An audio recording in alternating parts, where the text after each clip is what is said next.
Welcome friends, मैं हूं संदीप निगम और आज आपको बताऊंगा किस तरह से आप HTML फॉर्म से कोई भी इमेज को यहां से अपलोड कर सकते हैं गूगल ड्राइव पर। मैंने यहां से देखिए अपलोड की है और अब जैसे ही ये अपलोड होगी इसके बाद आप गूगल ड्राइव पर जाकर देखेंगे तो HTML फॉर्म से जावास्क्रिप्ट का उपयोग कर हमने यह इमेज को एप्स स्क्रिप्ट से अपलोड गूगल ड्राइव पर अपलोड कर लिया। तो आज मैं आपको बताऊंगा कि किस तरह से मैंने यह पूरा कोड लिखा हुआ है। तो इसके लिए सबसे पहले हम चलते हैं इसके HTML कोड पर। तो HTML पर आप देखेंगे बिल्कुल बेसिक HTML है, कोई मैंने बूटस्ट्रैप नहीं लिया है, कोई jQuery का उपयोग नहीं किया है।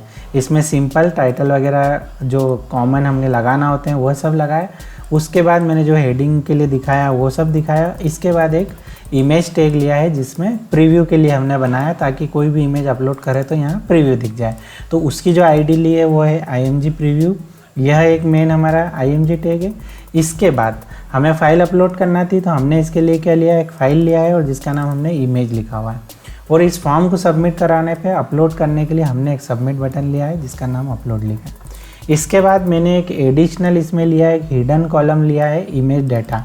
जब भी आपको एप्स स्क्रिप्ट का उपयोग कर अपलोड करना हो तब आप डायरेक्टली इसका उपयोग नहीं कर सकते। इसमें इमेज एकदम डायरेक्टली अपलोड नहीं होती है, हमें कुछ बीच में थोड़ा सा लॉजिक लगाना होता है। तो उसको लगाने के लिए मैंने एक img डेटा करके यहाँ पर एक इनपुट लिया हुआ है जिसको मैंने हिडन रखा है, जो आपको सामने नहीं दिखाई देगा।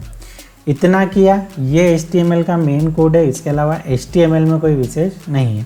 अब हमने जो हमारा फाइल टैग लिया हुआ है इसके ओन चेंज पर एक फंक्शन कॉल किया है, फाइल ओन चेंज। ये भी यूज़र डिफाइंड फंक्शन है जो कि मैंने यहाँ पर नीचे बनाया है। ऊपर मैं थोड़ा सा और बता दूं कि मैंने यहाँ पर एक्शन जो की है ये गूगल एप्स स्क्रिप्ट पे की है। तो हम पहले HTML रेडी करते हैं, जावा स्क्रिप्ट लिखते हैं, फिर गूगल स्क्रिप्ट को जब हम डिप्लॉय करके जो लिंक आएगी वो यहाँ पर दे देंगे, ठीक है। तो अब मैं आया यहाँ पर स्क्रिप्ट में आया, मैंने फाइल ऑन चेंज फंक्शन लिखा। यहाँ पर मैंने दिस पास किया था तो दिस को मैंने पैरामीटर p में रिसीव कर लिया। जो भी अगर मल्टीपल फाइल भी सिलेक्ट होती है तो हमें पहली फाइल लेना है, तो हमने यहाँ पर फाइल में जो भी पहली फाइल या जो भी फाइल आप सिलेक्ट करेंगे वो आ जाएगी। इसके बाद url.createObject URL से क्या होता है कि जो ये फाइल आई है इसकी एक URL बन जाती है। तो ये URL मैंने img src में ले ली और इसको मैंने जो img प्रीव्यू यहाँ पहले लिया था, प्रीव्यू दिखाने वाला बॉक्स, उस पर इसको मैंने सेट करा दी। यह केवल प्रीव्यू दिखाने के लिए, इसे समझने के लिए। अगर आप यहाँ पर देखेंगे, मैं एक बार रिफ्रेश करता हूँ, ये जो बॉक्स बना है ये प्रीव्यू वाला बॉक्स है। जैसे ही आप फाइल चूज़ करेंगे और कोई भी फाइल यहाँ पर सिलेक्ट करेंगे तो आपने जैसे ही सिलेक्ट करी तो ये जो प्रीव्यू दिख रहा है यह दोनों इन स्क्रिप्ट से लिखा हुआ दिख रहा है।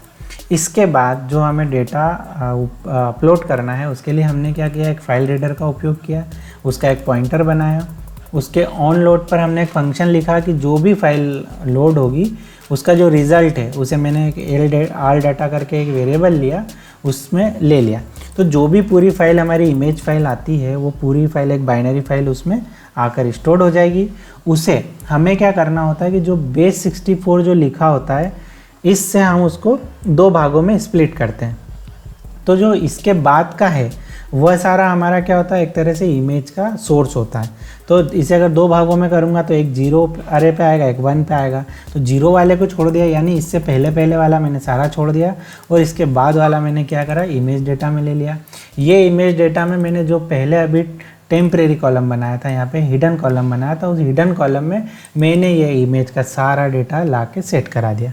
इसके बाद हम ये जो इमेज रीड है इस पर क्या करते हैं, जो हमारी फाइल थी उस फाइल को सिंपल उसे यहाँ पर सेट कर देते हैं। तो ये क्या करता है, उसको रीड करता है और रीड करने के बाद यहाँ से ये सेट करके इस पर सेट कर देता है। इसके बाद हम क्या करते हैं, यहाँ से अपलोड करते हैं। तो अपलोड करेंगे तो क्या होगा, यहाँ पर जो भी एक्शन लिखी होगी यहाँ पर एक्शन चली जाएगी, ठीक है। इतना किया, इसके बाद यहाँ पर हम सेव कर लेंगे। इसके अलावा इसमें कुछ भी नहीं करना होता है। अब हम इसकी जो यहाँ से एक्शन भेजेंगे उसके लिए हम एप्स स्क्रिप्ट की तैयारी करते हैं। तो एप्स स्क्रिप्ट के लिए क्या किया है हमने कि एक सिंपल सी एक्सेल फाइल ही ली है और उसी पर मैंने एक्सेल नहीं, गूगल शीट की फाइल ली है और उसी पर मैंने यहाँ पर एक कोड लिखा है। केवल मुझे डू पोस्ट ही लिखना था। अब अगर वापस से आप HTML में चले तो यहाँ पर मेरे पास दो कॉलम है, एक तो फाइल इनपुट है और दूसरा मेरे पास इमेज डेटा है। यह दोनों की वैल्यू आएगी। तो एक का नाम क्या है, इमेज, एक का नाम है img डेटा। तो जब आप एक स्क्रिप्ट पर चलेंगे तो यहाँ पर देखेंगे कि ई में जो पैरामीटर है उसमें इमेज का नाम मैंने इमेज नेम में लिया और इमेज डेटा में पूरा डेटा जो भी उसका होगा, इमेज का जो कोड होगा वो यहाँ पर इमेज डेटा में आ जाएगा। अब हमें क्या करना है, बेस 64 डिकोड का यूज़ करके ये जो इमेज डेटा वाला जो रा स्ट्रिंग थी इसे हमने कन्वर्ट कर लिया, इमेज 64 डिकोड हो गया एक तरह से।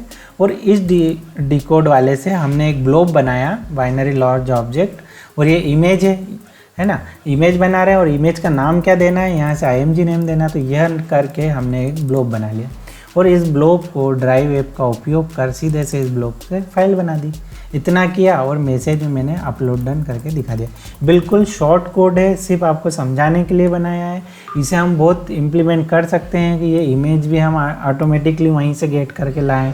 जो बेस 64 से रिलेटेड बहुत सारी वैल्यू हम वहीं से ला सकते हैं, लेकिन हम फर्स्ट वीडियो में समझने के लिए उतना डीप में नहीं जा रहे हैं। केवल आपको लॉजिक क्लियर हो जाए कि एक HTML फाइल से किस तरह से हम इमेज को ड्राइव पे अपलोड कर सकते हैं, तो वह हमने किया। इसके बाद आप डिप्लॉय करेंगे, डिप्लॉय करने के बाद जो डिप्लॉय की लिंक आएगी उसे आप क्या करोगे, HTML पे यहाँ पर एक्शन वाले में ले जाकर सेट कर दोगे। और सेट करने के बाद आप इसे रिफ़्रेश करोगे जो हमारा पेज है, और रिफ़्रेश करने के बाद जैसे ही इसे अपलोड करोगे तो ये जो ड्रॉप डाउन फ्रॉम गूगल वाला मैंने जो इमेज लगाई है, जो देखिए अभी यहाँ पर नहीं है। तो अब मैं क्या करता हूँ, इसे जैसे ही अपलोड करता हूँ ये थोड़ा सा समय लेगी और ये क्या होगी, आपके ड्राइव पे अपलोड हो जाएगी। अपलोड डन का मैसेज आ गया।